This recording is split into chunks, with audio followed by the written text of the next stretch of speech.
But this isn't radical. This is what we've always been. I think all of these things sound radical compared to where we are, but where we are is not a good thing.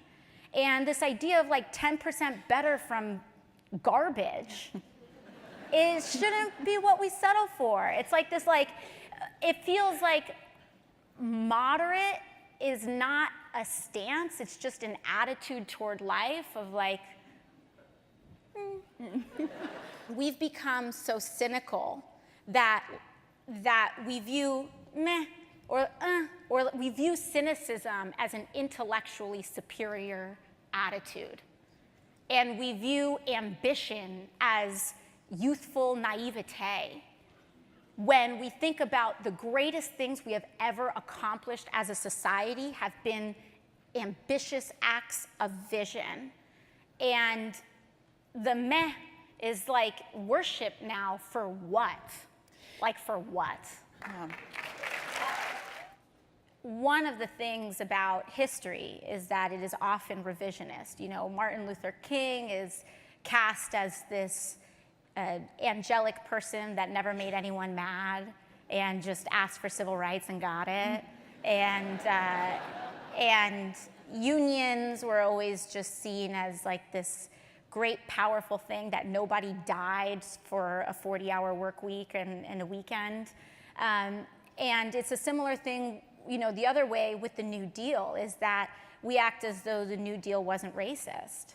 And the New Deal was an extremely economically racist policy that drew literal red lines around Black and brown communities. And basically, it invested in white America.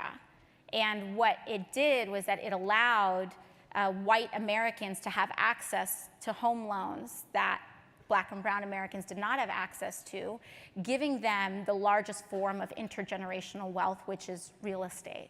And so this has really, it really accelerated many parts of an already horrific racial wealth gap that continues to persist today. So how do we? So I think a lot of it is part of our personal responsibility to educate ourselves and to get past the revisionist history that we're taught in the 4th grade. And so that's, you know, I think that's an important part, but also the messaging is important as well, in that it doesn't feel good to live in an unequal society. It doesn't feel good. Like, I walk through New York City, which has the highest rate of people who are homeless today than in any other time since the Great Depression. And at the same time, there are penthouses galore, 50% of which are vacant because they're people's like 2nd or 3rd or 4th home. And it doesn't feel good. Doesn't feel good. Is there anything in particular that you think you've learned that you didn't expect? Oh man, what I've learned. I mean, there's so much that you're learning every single day, you know.